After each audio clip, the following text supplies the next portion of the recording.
Το κεφίρ αποτελεί ένα ιδιαίτερο ποτό ζυμωμένου γάλακτος ή οξεογάλακτος. Για να φτιάξουμε ένα οποιοδήποτε ποτό ζυμωμένου γάλακτος, εμείς χρειαζόμαστε τρία πράγματα. Εμείς θα πρέπει να έχουμε το υπόστρωμα, δηλαδή το γάλα. Εμείς θα πρέπει να έχουμε τους μικροοργανισμούς, δηλαδή την μαγιά. Και εμείς επίσης θα πρέπει να ξέρουμε τις συνθήκες της ζύμωσης. Για να φτιάξουμε ένα ζυμωμένο γάλα, εμείς μπορούμε να χρησιμοποιήσουμε οποιοδήποτε είδος γάλακτος. Μπορούμε να χρησιμοποιήσουμε πρόβιο, αιγινό, αγελαδινό, βουβαλινό γάλα. Μπορούμε να χρησιμοποιήσουμε ένα πλήρες, ένα ημιαποβουτυρωμένο, ένα άπαχο, ένα φρέσκο παστεριωμένο, ένα γάλα μακράς διαρκείας ή ακόμα και ένα γάλα υψηλής θερμικής επεξεργασίας. Αλλά είναι καλύτερα, χωρίς αυτός να είναι ένας απαγορευτικός ή δεσμευτικός όρος, να χρησιμοποιήσουμε ένα ομογενοποιημένο γάλα. Και αυτό για καθαρά λόγους αίσθησης, καθώς το μη ομογενοποιημένο γάλα θα δημιουργήσει στο τελικό προϊόν πυκτώματα λίπους, τα οποία θα προκαλούν μία ανεπιθύμητη αίσθηση στη γεύση. Επιπροσθέτως, κανείς δεν μας απαγορεύει, αντί για γάλα, να χρησιμοποιήσουμε ως υπόστρωμα, ως μέσο, για παράδειγμα ορό γάλακτος ή και κάποιον συνδυασμό μεταξύ γάλακτος και τυρογάλακτος. Πολλές φορές έχουμε αναφέρει ότι στην ουσία αυτό το οποίο ονομάζουμε ως μαγιά είναι μικροοργανισμοί οι οποίοι θα εισέλθουν στο γάλα μας. Άρα θα πρέπει να έχουμε υπόψη μας ότι η μαγιά είναι κάτι το οποίο συνήθως, αλλά όχι πάντα, ρίχνουμε στο γάλα. Για παράδειγμα, όταν θέλουμε να φτιάξουμε ένα ζυμωμένο γάλα και η ζύμωση του γάλακτος γίνεται αποκλειστικά και μόνον μέσω της αυτόχθονης μικροχλωρίδας του περιβάλλοντος χώρου. Δείτε την Παρασκευή του τυριού τσαλαφούτη ή την Παρασκευή του αυθεντικού ξινογάλακτος. Όπου θυμηθείτε, σε αυτές τις περιπτώσεις εμείς δεν ρίχνουμε τίποτα μέσα στο γάλα. Τότε τον ρόλο της μαγιάς τον παίζουν οι μικροοργανισμοί του περιβάλλοντος χώρου, οι οποίοι θα βρεθούν μέσα στο γάλα και οι οποίοι θα εμπλακούν στη διαμόρφωση του τελικού προϊόντος. Εγώ έχω το γάλα, έχω τη μαγιά, θα πρέπει επιπροσθέτως να γνωρίζω. 1. Εμείς θα πρέπει να ξέρουμε ποιο είναι το ποσοστό ενοφθαλμισμού της μαγιάς, δηλαδή πόση ποσότητα μαγιάς θα ρίξουμε στο γάλα. 2. Εμείς θα πρέπει να ξέρουμε την θερμοκρασία στην οποία θα εποάσουμε το γάλα μαζί με τη μαγιά. 3. Εμείς θα πρέπει να ξέρουμε τον χρόνο επόασης του γάλακτος μαζί με τη μαγιά, δηλαδή το χρονικό διάστημα το οποίο θα διαρκέσει η ζύμωση του γάλακτος. Όταν λοιπόν οι μικροοργανισμοί ή όποιοι μικροοργανισμοί της μαγιάς βρεθούν μέσα στο γάλα, τότε θα αρχίσουν να χρησιμοποιούν τα συστατικά του γάλακτος για την ανάπτυξή τους. Και έτσι, προοδευτικά, αυτοί οι μικροοργανισμοί θα αρχίσουν να αναπτύσσονται και να πολλαπλασιάζονται. Ελάτε να δούμε την καμπύλη ανάπτυξης των μικροοργανισμών της μαγιάς. Εδώ, στον άξονα των Χ, παριστάνουμε το χρονικό διάστημα. Εδώ, στον άξονα των Ψ, παριστάνουμε τον πληθυσμό των μικροοργανισμών. Ο άξονας των Ψ είναι σε λογαριθμική κλίμακα. Εμείς ρίχνουμε την μαγιά μας στο γάλα, δηλαδή μεταφέρουμε τους μικροοργανισμούς της μαγιάς μέσα στο γάλα. Εδώ λοιπόν, στο σύστημα αξώνων Χ-Ψ, την χρονική στιγμή τ' 0, ο πληθυσμός των μικροοργανισμών μέσα στο δοχείο είναι νη 0. Όταν οι μικροοργανισμοί της μαγιάς πέσουν στο γάλα, θα χρειαστούν ένα διάστημα προσαρμογής. Αυτό το διάστημα προσαρμογής περιγράφεται με το διεθνή όρο lag phase. Εδώ, σε αυτό το στάδιο της προσαρμογής, οι μικροοργανισμοί είναι ενεργοί, αλλά δεν έχουν ακόμα αρχίσει να διαιρούνται και να πολλαπλασιάζονται. Σε όλο αυτό το διάστημα του σταδίου προσαρμογής, ο πληθυσμός των μικροοργανισμών της μαγιάς παραμένει σταθερός, δηλαδή ίσως με τον αρχικό πληθυσμό νη 0.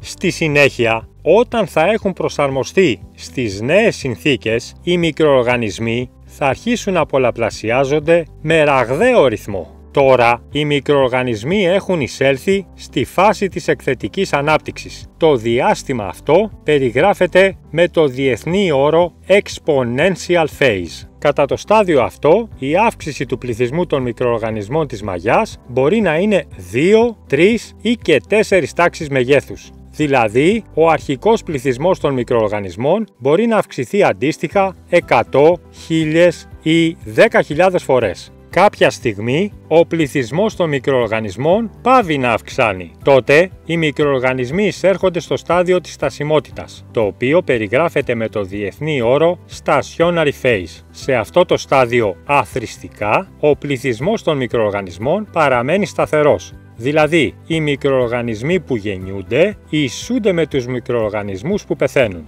Αυτό συμβαίνει διότι οι μικροοργανισμοί έχουν καταναλώσει πολλά θρεπτικά στοιχεία του γάλακτος, του υποστρώματος γενικότερα, και επίσης αυτό συμβαίνει διότι μέσα στο γάλα έχουν δημιουργηθεί πολλοί τοξικοί μεταβολίτες. Δηλαδή, σε αυτό το στάδιο οι μικροοργανισμοί δυσκολεύονται πολύ, το οποίο αντανακλάται στην μη περαιτέρω αύξηση του πληθυσμού τους.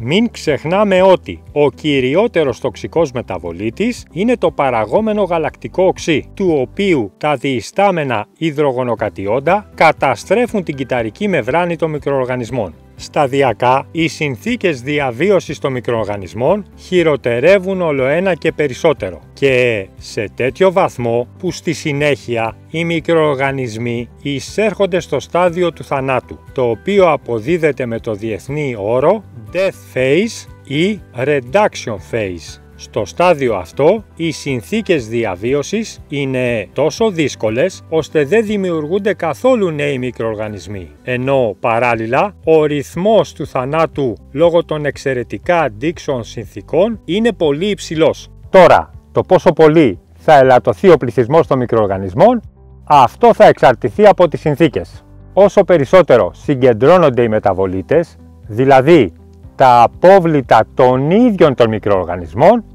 τόσο περισσότερο θα ελαττώνεται και ο πληθυσμός τους. Εντάχει, να δούμε την καμπύλη ανάπτυξης των μικροοργανισμών. Φάση προσαρμογής. Οι μικροοργανισμοί προσπαθούν να προσαρμοστούν στις νέες συνθήκες. Φάση ανάπτυξης. Οι μικροοργανισμοί πολλαπλασιάζονται, ο πληθυσμός τους αυξάνει μέχρι μία μέγιστη τιμή. Φάση στασιμότητας. Ο πληθυσμός των μικροοργανισμών παραμένει σταθερός. Στο στάδιο αυτό, η συγκέντρωση των τοξικών μεταβολιτών αυξάνει. Φάση θανάτου. Ο πληθυσμός των μικροοργανισμών ελαττώνεται σημαντικά. Σε αυτό το στάδιο, η συγκέντρωση των τοξικών μεταβολιτών έχει αυξηθεί δραματικά.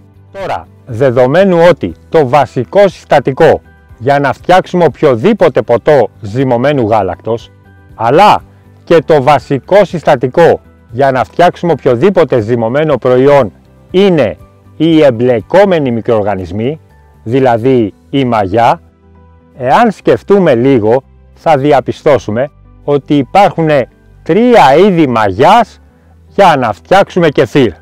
Συνεπώς μπορούμε να φτιάξουμε κεφίρ με τουλάχιστον 3 διαφορετικούς τρόπους. Ελάτε να δούμε αυτούς τους τρόπους μαζί. Μπορούμε να φτιάξουμε κεφίρ όταν έχουμε στη διάθεσή μας σπόρους του κεφίρ.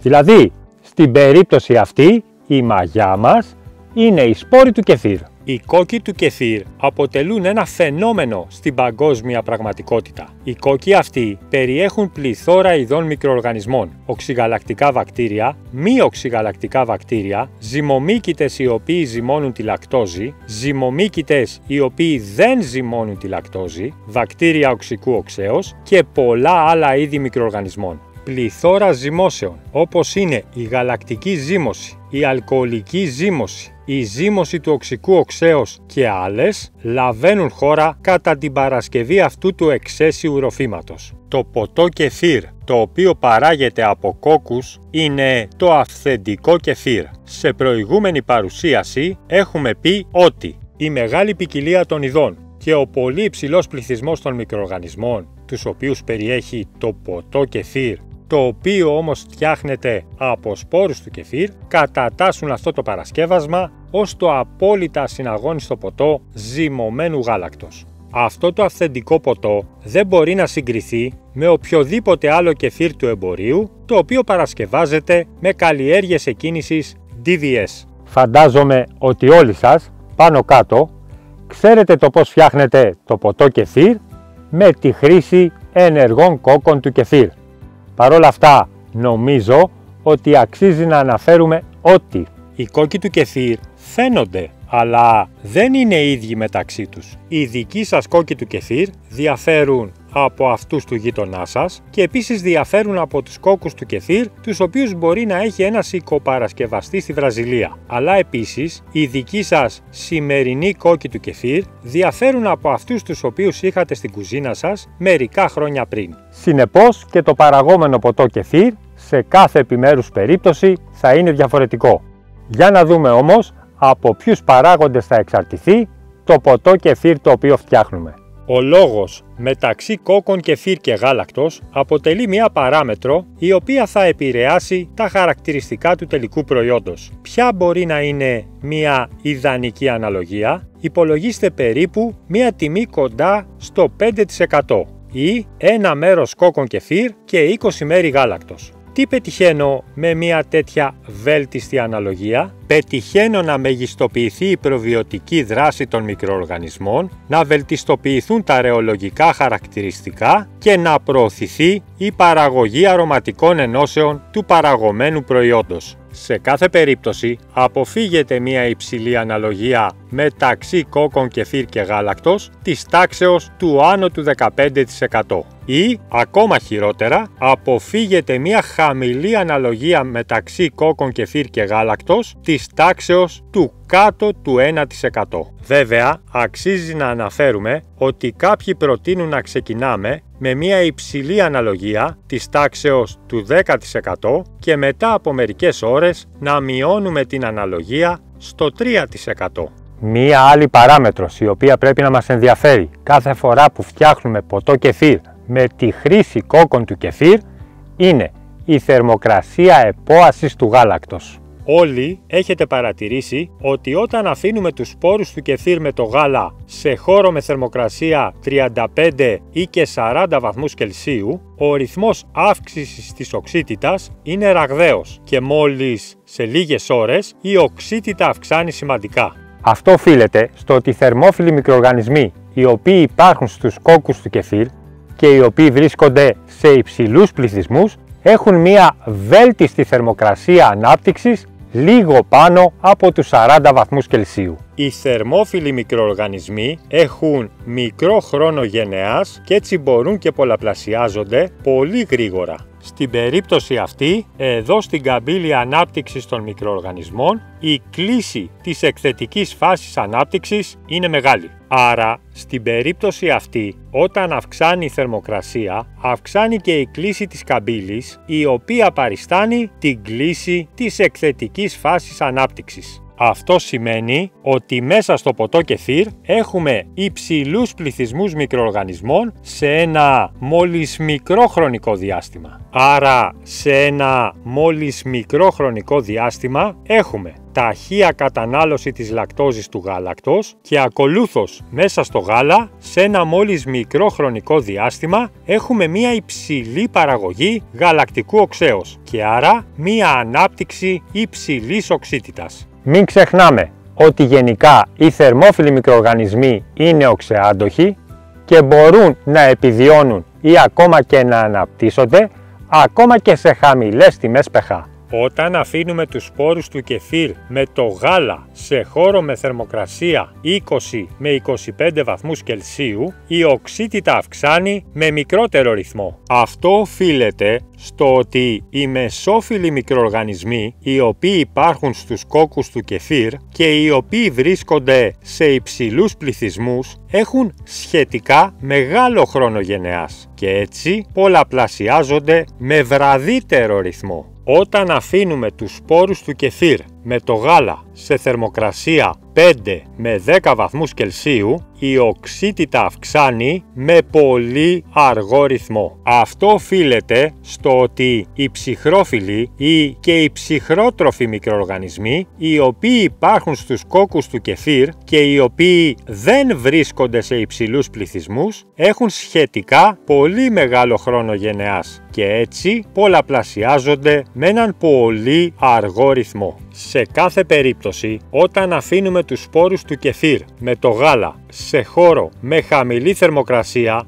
2, 3, 4 βαθμούς Κελσίου, η οξύτητα αυξάνει με πολύ αργό ρυθμό, διότι οι μεσόφιλοι και πολύ περισσότερο οι θερμόφιλοι μικροοργανισμοί δεν αναπτύσσονται σε αυτήν τη θερμοκρασία. Ανάλογα με την τιμή της θερμοκρασίας επόασης, για μια τελική τιμή pH του κεφίρ ίση με 4,5, η ζύμωση του γάλακτος μπορεί να διαρκέσει λιγότερες από 12 ώρες και μέχρι και πάνω από 2 ημέρες. Σε ποια θερμοκρασία λοιπόν θα πρέπει να γίνει η επόαση του γάλακτος? Χοντρικά σας προτείνω ένα εύρος μεταξύ 20 και 25 βαθμών Κελσίου. Αυτές οι τιμές θερμοκρασίας ευνοούν την ανάπτυξη των μεσόφιλων έναντι των θερμόφιλων μικροοργανισμών.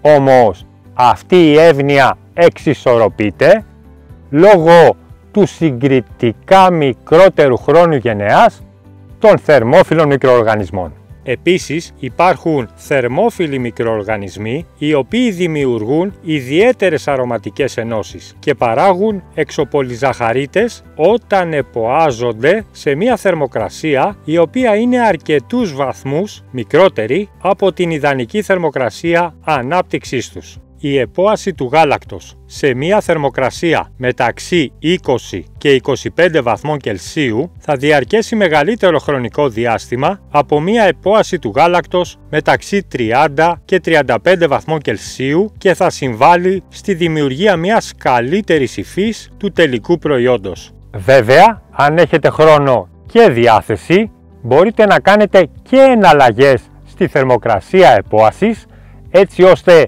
να δώσετε την ευκαιρία να αναπτυχθούν πολλά είδη μικροοργανισμών. Για παράδειγμα, αφήνω το κεφίρ μου 12 ώρες στους 23 βαθμούς Κελσίου, 6 ώρες στους 30 βαθμούς Κελσίου και 8 ώρες στους 20 βαθμούς Κελσίου.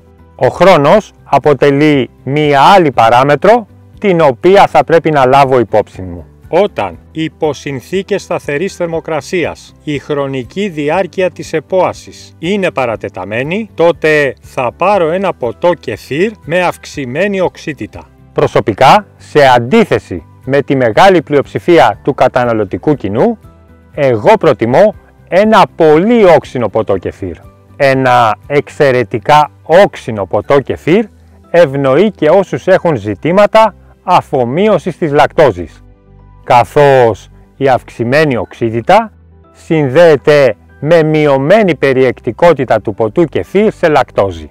Αλλά επίσης, όταν φτιάχνω ένα πολύ όξινο ποτό κεφίρ, θα πρέπει να ξέρω ότι όταν φτιάχνω ένα πολύ όξινο ποτό κεφίρ, για παράδειγμα όταν το ποτό κεφίρ έχει μία τιμή pH ίση με 3,80, μπορεί να βρίσκομαι εδώ, στη φάση θανάτου για κάποιους μικροοργανισμούς, οι οποίοι όμως έχουν ανθεκτικότητα στην οξύτητα. Δηλαδή, για τιμή pH 3,80, το ποτό μου έχει μόλις το 10% αυτών των οξεάντοχων μικροοργανισμών σε σχέση με το ποτό το οποίο θα είχε μία τιμή pH ίση με 4,10 και στο οποίο οι συγκεκριμένοι μικροοργανισμοί θα βρίσκονταν ακόμη στη φάση της στασιμότητας. Αλλά επίσης και αυτοί οι ίδιοι οι οξεάντοχοι μικροοργανισμοί βρίσκονται σε κακή κατάσταση. Αλλά επιπλέον υπάρχουν μεσόφιλοι μικροοργανισμοί οι οποίοι παράγουν αρωματικές ενώσεις και οι οποίοι δεν αντέχουν την αυξημένη οξύτητα και μπορεί όταν η τιμή pH είναι μόλις στο 4,10 αυτοί οι μικροοργανισμοί να βρίσκονται ήδη στην φάση του θανάτου και ο πληθυσμός τους να είναι μόλις το 30% του πληθυσμού ο οποίος ήταν στη φάση της στασιμότητας. ενδεχομένως σε μία τιμή pH 4,20 ή 4,30. Συνεπώς θα πρέπει να γνωρίζω ότι όταν αφήνω τη ζύμωση να προχωρήσει υπερβολικά, τότε περιορίζω τη δημιουργία των αρωματικών ενώσεων, οι μικροοργανισμοί μου βρίσκονται σε κακή κατάσταση και επίσης μειώνεται και ο πληθυσμός των μικροοργανισμών. Μία άλλη παράμετρος η οποία θα επηρεάσει το ποτό κεφίρ είναι το εάν η επόαση γίνεται παρουσία οξυγόνου ή όχι. Όταν η επόαση γίνεται σε αεροστεγές δοχείο, το οποίο είναι πληρωμένο μέχρι τα χείλη και το οποίο παραμένει κλειστό καθ' όλη την διάρκεια της επόασης, τότε η όλη διαδικασία διεξάγεται σε σχετικά συνθήκες έλλειψης οξυγόνου, με αποτέλεσμα να προωθείται η αλκοολική ζύμωση. Ακολούθως, εμείς περιμένουμε το τελικό προϊόν να περιέχει και μία μικροποσότητα αλκοόλης, η οποία θα προσδώσει μία ιδιαίτερη σπιρτάδα στο συνολικό flavor. Πολλοί από εσάς, όταν φτιάχνετε ποτό κεφίρ με τη χρήση ενεργών κόκκων κεφίρ, απλά προσθέτετε φρέσκο παστεριωμένο ομογενοποιημένο γάλα του εμπορίου στο δοχείο με τους σπόρους του κεφίρ. Και παρατηρείτε ότι το ποτό σας δεν έχει την παχύρευστη υφή την οποία έχουν τα κεφίρ του εμπορίου. Και επίσης το ποτό σας μπορεί να εμφανίζει και φαινόμενα διαχωρισμού του ορού. Στη συνέχεια θα δούμε ποια είναι η αιτία δημιουργίας αυτών των φαινομένων, αλλά και με ποιον αποτελεσματικό τρόπο μπορείτε να βελτιώσετε το προϊόν σας.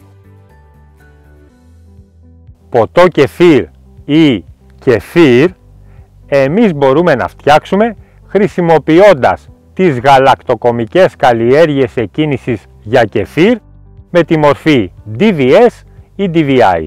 Με τον τρόπο αυτό, δηλαδή χρησιμοποιώντας γαλακτοκομικές καλλιέργειες εκκίνησης κεφίρ με τη μορφή DVS ή DVI, φτιάχνονται τα κεφίρ του εμπορίου. Μην έχετε λοιπόν καμία ψευδαίσθηση ότι το κεφίρ του εμπορίου φτιάχνεται από κόκκους του κεφίρ. Αυτό το ποτό υπολείπεται κατά πολύ σε θρεπτική αξία σε σχέση με το ποτό κεφίρ το οποίο φτιάχνεται χρησιμοποιώντας κόκκους κεφίρ. Στην περίπτωση αυτή η μαγιά μας είναι το περιεχόμενο το οποίο υπάρχει εδώ στα φακελάκια. Μην ξεχνάμε ότι αυτή η σκόνη είναι μικροοργανισμοί οι οποίοι βρίσκονται σε λιοφιλιωμένη μορφή και ουσιαστικά στο εσωτερικό του φακέλου βρίσκονται σε λίθαργο. Εδώ, σε αυτές τις οικιακές γαλακτοκομικές καλλιέργειες εκκίνησης κεφίρ με τη μορφή DVS, ο κατασκευαστής αναφέρει ότι υπάρχουν 1 δισεκατομμύριο μικροοργανισμοί ανά γραμμάριο. Σε άλλες γαλακτοκομικές καλλιέργειες εκκίνησης κεφίρ με τη μορφή DVS, για βιομηχανική χρήση, ο κατασκευαστής αναφέρει ότι μπορεί να υπάρχουν 10 δισεκατομμύρια ή ακόμα και 100 δισεκατομμύρια μικροοργανισμοί ανά γραμμάριο. Επίσης, εδώ στη συσκευασία αναφέρονται και οι εμπλεκόμενοι μικροοργανισμοί. Εδώ έχουμε την καμπύλη ανάπτυξης των μικροοργανισμών που αναφέραμε προηγουμένως. Είπαμε ότι όταν οι μικροοργανισμοί πέσουν στο γάλα θα χρειαστούν ένα διάστημα προσαρμογής. Αυτό το διάστημα προσαρμογής είναι μεγαλύτερο ή είναι πολύ μεγαλύτερο από το αντίστοιχο διάστημα προσαρμογής όταν φτιάχνουμε ποτό κεφίρ από κόκκους του κεφίρ. Αφού εδώ τώρα αυτοί οι μικροοργανισμοί θα εισέλθουν σε ένα εντελώς ξένο περιβάλλον, ενώ στην περίπτωση των κόκκων του κεφίρ οι μικροοργανισμοί βρίσκονταν ήδη σε ένα παρόμοιο περιβάλλον. Σε αυτές τις οικιακές γαλακτοκομικές καλλιέργειες εκκίνησης για κεφίρ με τη μορφή DVS, το διάστημα προσαρμογής μπορεί να διαρκέσει αρκετές ώρες. Σε άλλες γαλακτοκομικές καλλιέργειες εκκίνησης για κεφίρ με τη μορφή DVS, για οικοτεχνική ή για βιομηχανική χρήση, ο χρόνος προσαρμογής μπορεί να είναι πολύ μικρότερος. Σε πολλές γαλακτοκομικές καλλιέργειες εκκίνησης, ο κατασκευαστής αναφέρει σε πόση ποσότητα γάλακτος ανταποκρίνεται η εκάστοτε συσκευασία ή ακόμα αναφέρει λεπτομέρειες, επεξηγήσεις και διευκρινήσεις. Είπαμε προηγουμένως ότι το ποτό κεφίρ το οποίο εμείς φτιάχνουμε με κόκκους του κεφίρ δεν έχει τόσο παχύρευστη υφή σε σχέση με τα διάφορα κεφίρ του εμπορίου. Αυτό οφείλεται κυρίως σε 2 με 3 παράγοντες. Οφείλεται στο ότι όταν φτιάχνω κεφίρ με γαλακτοκομικές καλλιέργειες εκκίνησης, αρχικά υποβάλλω το γάλα σε υψηλή θερμική επεξεργασία. Υπολογίστε περίπου 92 με 93 βαθμούς Κελσίου για χρονικό διάστημα 5 με 7 λεπτά. Αυτή η θερμική επεξεργασία θα έχει μια ευεργετική επίδραση στο τελικό προϊόν. Σας προτρέπω να δείτε το άρθρο 6 στόχοι τους οποίους πετυχαίνω με την υψηλή θερμική επεξεργασία του γάλακτος ή να παρακολουθήσετε το βίντεο με τίτλο «Δείτε ποιοι είναι οι 6 στόχοι που πετυχαίνω όταν βράζω το γάλα μου». Ο δεύτερος παράγοντας, ο οποίος δημιουργεί αυτή την πυκνόρευστη υφή, είναι η ύπαρξη εξωπολυζαχαριτών. Οι εξωπολυζαχαρίτες παράγονται από τους μικροοργανισμούς, αποτελούνται από μόνο ζαχαρίτες και απελευθερώνονται στον εξωκυτάριο χώρο. Οι εξωπολυζαχαρίτες είναι αυτοί οι οποίοι δίνουν αυτή τη σχοινώδη υφή στα ρευστά γαλακτοκομικά προϊόντα. Οι μικροοργανισμοί οι οποίοι υπάρχουν εδώ σε όλα αυτά τα φακελάκια, είτε είναι για οικιακή, είτε είναι για οικοτεχνική, είτε είναι για βιομηχανική χρήση, έχουν κατασκευαστεί σε εργαστήρια. Έχει γίνει παρέμβαση στο γονιδίωμα των μικροοργανισμών και έχουν δημιουργηθεί νέα στελέχη τα οποία έχουν ιδιότητες τις οποίες δεν είχαν οι πρόγονοί τους. Για παράδειγμα, τα νέα στελέχη μπορούν να παράγουν εξωπολυζαχαρίτες, μπορούν να παράγουν νέες αρωματικές ενώσεις ή, για παράδειγμα, μπορούν να ζυμώνουν και την γαλακτόζη. Βέβαια, εμείς θα πρέπει να ξέρουμε ότι οι συνθήκες της επόασης και κυρίως η θερμοκρασία της επόασης θα επηρεάσει καταλυτικά τη δημιουργία εξωπολυζαχαριτών στο ποτό κεφίρ.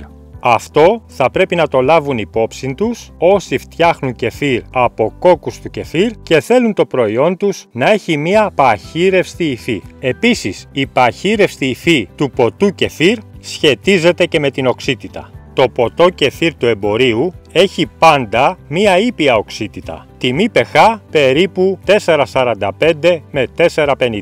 Αυτή η ήπια οξύτητα επιδρά θετικά στην δημιουργία μιας παχύρευσης υφής σε σχέση με μια αυξημένη οξύτητα.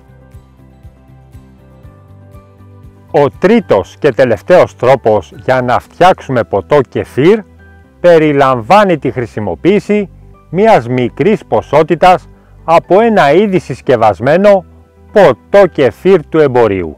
Δηλαδή, στην περίπτωση αυτή, η μαγιά μας είναι αυτή η μικρή ποσότητα κεφίρ του εμπορίου. Αυτός ο τρόπος περιγράφεται με τον διεθνή όρο Back Sloping Fermentation. Εμείς λοιπόν αρχικά επιλέγουμε το ποτό κεφίρ του εμπορίου, το οποίο εμάς μας ευχαριστεί. Ακολούθως, εμείς θα χρησιμοποιήσουμε μία μικρή ποσότητα από αυτό το ποτό κεφίρ. Υπολογίστε μία ποσότητα 5 με 8%. Δηλαδή, για 1 λίτρο γάλα θα χρησιμοποιήσουμε 50 με 80 ml μαγιάς. Ρίχνω λοιπόν αυτήν την ποσότητα στο γάλα. Αλλά σε ποιο γάλα μπορώ να χρησιμοποιήσω απευθείας ένα φρέσκο παστεριωμένο γάλα, αλλά θα πετύχω καλύτερα αποτελέσματα εάν προηγουμένως αυτό το γάλα το έχω υποβάλει σε υψηλή θερμική επεξεργασία. Υπολογίστε 92 με 93 βαθμούς Κελσίου για χρονικό διάστημα 5 με 7 λεπτά. Στη συνέχεια ψύχουμε το γάλα μέχρι τους 30 βαθμούς Κελσίου περίπου και σε αυτήν την θερμοκρασία εμείς προσθέτουμε την μαγιά. Βέβαια, η επόαση είναι καλό να γίνει σε ένα γυάλινο δοχείο, το οποίο να μπορούμε να το σφραγίσουμε και το οποίο θα προστατεύεται και από την φωτοοξύδωση. Είπαμε ότι το ποτό κεφίρ του εμπορίου φτιάχνεται κατά κανόνα με τη χρήση καλλιεργειών εκκίνησης με τη μορφή DVS ή DVI. Ο εκάστοτε κατασκευαστής θέτει και διαφορετική θερμοκρασία επόασης για την κάθε καλλιέργεια εκκίνησης που φτιάχνει. Αυτή η θερμοκρασία επόασης είναι άγνωστη σε μένα, αφού επάνω στη συσκευασία του κεφίρ του εμπορίου δεν αναγράφεται ούτε η θερμοκρασία επόασης, αλλά ούτε και ο κωδικός της χρησιμοποιούμενης καλλιέργειας εκκίνησης. Έτσι λοιπόν, ένα ζήτημα το οποίο θα με απασχολήσει είναι ποια είναι η θερμοκρασία επόασης. Φυσικά, εγώ μπορώ να επικοινωνήσω με την εταιρεία παραγωγής αυτού του ποτού κεφίρ και να ζητήσω πληροφορίες, αλλά δεν νομίζω ότι θα μάθω. Συνεπώς, εγώ αυτό θα πρέπει να το βρω μόνος μου, κάνοντας δοκιμές. Γενικά, οι δοκιμές θα περιλαμβάνουν ένα εύρος τιμών θερμοκρασίας μεταξύ 22 και 28 βαθμών Κελσίου. Εσείς μπορεί να βρείτε 2 ποτά κεφίρ από διαφορετικές εταιρείες, τα οποία σας αρέσουν πολύ και επίσης και τα 2 αυτά ποτά κεφίρ μοιάζουν πολύ μεταξύ τους. Εδώ χρειάζεται μια κάποια προσοχή, γιατί το ένα ποτό κεφίρ μπορεί να απαιτεί μια θερμοκρασία επόασης 22 βαθμούς Κελσίου και το άλλο ποτό κεφίρ μπορεί να απαιτεί μια θερμοκρασία επόασης 28 βαθμούς Κελσίου. Πολλές φορές όταν ακολουθούμε αυτή την πρακτική του backsloping fermentation, εμείς μπορεί να οδηγηθούμε σε αποτυχία εάν αποκλίνουμε από την ιδανική θερμοκρασία επόασης έστω και 3 βαθμούς Κελσίου. Επίσης, εσείς μπορεί να βρείτε 2 ποτά κεφίρ από διαφορετικές εταιρείες, τα οποία σας αρέσουν πολύ και επιπλέον αυτά τα 2 ποτά μοιάζουν και πολύ μεταξύ τους. Όμως, το χρονικό διάστημα προσαρμογής μεταξύ των 2 αυτών διαφορετικών ποτών κεφίρ μπορεί να διαφέρει σημαντικά.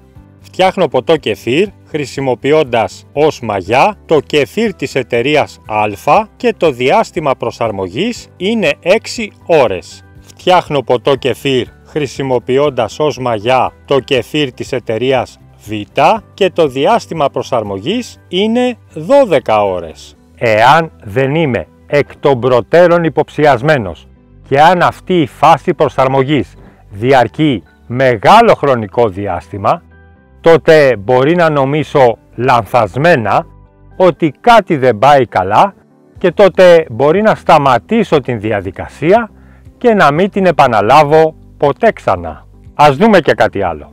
Μπορώ να φτιάξω ποτό κεφίρ χρησιμοποιώντας ως μαγιά μία μικρή ποσότητα από κάποιο ποτό κεφίρ του εμπορίου της επιλογής μου και στη συνέχεια να φτιάξω ένα νέο ποτό κεφίρ χρησιμοποιώντας ως μαγιά αυτή τη φορά μία μικρή ποσότητα από το ποτό κεφίρ το οποίο ήδη έφτιαξα. Βέβαια, σε κάθε Παρασκευή οι μικροοργανισμοί της μαγιάς θα χάνουν τα χαρακτηριστικά τους, θα εκφυλίζονται και έτσι σιγά σιγά εγώ θα απομακρύνομαι από το αρχικό ποτό κεφίρ του εμπορίου. Μία καλή επιλογή επίσης είναι η παρασκευή ενός μείγματος το οποίο να περιέχει και τα 2 είδη κεφίρ. Δηλαδή μείγμα ποτό κεφίρ παρασκευασμένο με τη χρήση κόκκον κεφίρ και ποτό κεφίρ στο οποίο ως μαγιά εγώ έχω χρησιμοποιήσει μία μικρή ποσότητα από ένα κεφίρ του εμπορίου. Σύμφωνα με αυτόν τον 4ο τρόπο, ως μαγιά μπορεί να χρησιμοποιηθεί το ποτό κεφίρ το οποίο έχει προέλθει από σπόρους του κεφίρ. Στη συνέχεια, μία ποσότητα από αυτό το ποτό κεφίρ ενοφθαλμίζεται στο γάλα. Η επόαση γίνεται σε μία θερμοκρασία 20 με 25 βαθμούς Κελσίου και διαρκεί περίπου 24 ώρες. Το τελικό προϊόν μας θα είναι καλύτερο εάν εμείς έχουμε υποβάλει αυτό το γάλα σε υψηλή θερμική επεξεργασία 92 με 93 βαθμούς Κελσίου για χρονικό διάστημα 5 με 7 λεπτά. Και στη συνέχεια αυτό το γάλα το έχουμε ψήξει μέχρι μία θερμοκρασία 25 με 30 βαθμούς Κελσίου. Ο τρόπος αυτός εφαρμοζόταν στο παρελθόν στη Ρωσία και είναι γνωστός ως ρωσική μέθοδος, Russian Method. Δηλαδή ουσιαστικά αυτός ο τέταρτος τρόπος αποτελεί ένα συνδυασμό του πρώτου και του τρίτου τρόπου. Το ποτό κεφίρ το οποίο παρασκευάζεται με αυτόν τον τέταρτο τρόπο είναι υψηλής θρεπτικής αξίας. Παρ' όλα αυτά, όπως και στην περίπτωση του κεφίρ το οποίο παρασκευάζεται με την χρήση κόκκον κεφίρ, πρόκειται για ένα ασταθές προϊόν. Οι οπές στο σουρωτήρι αποτελούν έναν αστάθμητο παράγοντα, καθώς αφήνουν να περνούν και μικροτεμαχίδια κόκκον και έτσι η οξύτητα αυτού του ποτού μπορεί να αυξάνει σημαντικά, ακόμα και κατά την αποθήκευση σε χαμηλές θερμοκρασίες. Σε όλες αυτές τις 4 περιπτώσεις, εγώ μπορώ να καταναλώσω το ποτό κεφίρ αμέσως μόλις το φτιάξω. Εάν όμως θέλω ένα περισσότερο ξεχωριστό προϊόν, τότε θα πρέπει να υποβάλω αυτό το ποτό κεφίρ σε ορίμανση. Ορίμανση σημαίνει ότι αφήνω το ποτό κεφίρ σε θερμοκρασία 8 με 10 βαθμούς Κελσίου για τουλάχιστον 24 ώρες. Σε αυτές τις θερμοκρασίες ευνοείται η ανάπτυξη των ζυμομυκήτων αλλά και γενικότερα των ψυχρότροφων μικροοργανισμών. Ως αποτέλεσμα, το τελικό προϊόν θα αναπτύξει μια ξεχωριστή αίσθηση η οποία θα ενισχύσει το flavor. Μέχρι την επόμενη φορά, γεια χαρά!